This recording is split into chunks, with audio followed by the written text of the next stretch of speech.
Hey everyone, I'm back, or at least I'm going to try to be back for a little while now. You maybe are wondering where I've been. Well, I've written a couple articles about kind of what happened to me last spring, but I guess it doesn't hurt to go ahead and let you guys know via a YouTube video now.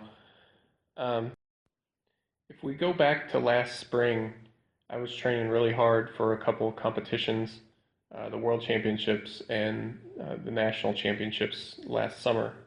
And I was pushing my training really hard for those, really, cranking up the volume. And I kind of quit listening to my own advice. I quit listening to my body. I threw caution to the wind and really just pushed the training kind of at all costs. And it really did catch up with me after a while.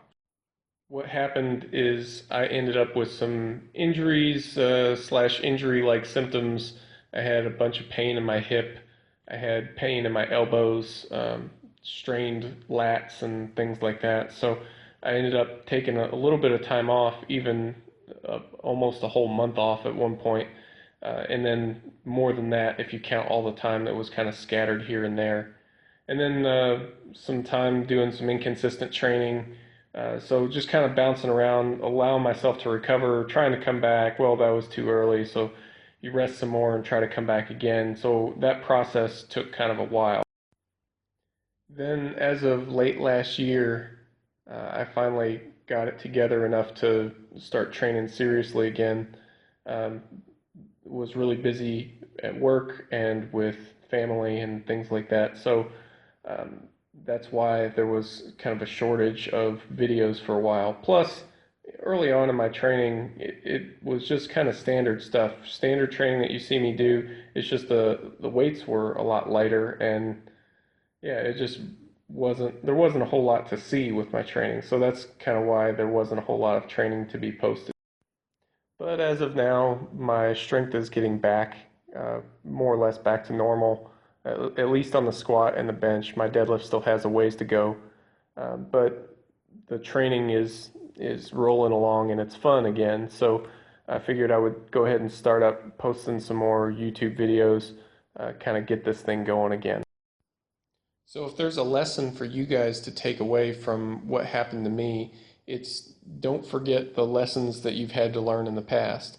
And now most of you have done something like me where you've maybe pushed the training too hard, got yourself into a situation where you can't really recover very well or at all from the training that you're doing, and it causes you some injuries. So if you find yourself going down that road, then stop. Take stock, figure out what you need to do differently, and get it together enough to where you can train healthy. That's a really big point and kind of one of the main takeaways from my experience is that I can't forget to make sure that it's fun and make sure that I'm training healthy. But one of the things that inevitably happens when you tell people to listen to their bodies is they kind of take that advice too far. Then you have people who are gonna, insist on taking a deload every week or anytime that they feel bad or something like that. That's not what I'm saying either. Of course, the point has to be to default into training hard, training heavy, and if you don't feel like it, the default answer is you still go in there and train. But the point is, and the thing that I learned is that if you train too long with pain or low motivation, you get to a point where you're doing more harm than good. You're withdrawing more from the bank account than you have, writing checks you can't cash, so to speak. And yeah, you end up having to pay for that at some point. You've got to take some time off. You've got to rest and recover. So I know that this is stuff that most people that are watching this channel already understand. Like you already get it, and that's fine. But don't forget it. If you get it now, don't lose it and get caught up in a bunch of hype about, always go hard or anything like that. You've got to control the output. It's funny how pendulums swing, right? Because when I was first getting into lifting, a lot of people were always afraid of overtraining, and that was kind of the big buzzword is that you wanted to avoid overtraining. And since then, it's become a lot more widely known that, well, you can't overtrain as easily as people thought. Now, kind of to the extreme. Some people are making it sound like, well, it doesn't exist at all, and that's not true either. You can push yourself, whatever you want to call it, overtraining, over non-functional overreaching, whatever you want to call it. You can push yourself to the point where it's doing you more harm to continue than good, and you don't want to take things that far. So that's the major takeaway that I wanted to leave you with. And so that's where I've been, and that's what I've learned, or rather relearned.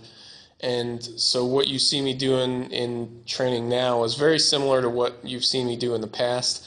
You will see a few things that are different. You'll see some RPEs that tend to be a little lower, some training volumes that tend to be a little bit higher, but the overall stress level will be better managed. So that's hopefully what you can take away from this video. And then in future videos, we can discuss some other topics. So if you have any questions or suggestions, go ahead and post those up. And thanks for watching. We'll see you guys next time.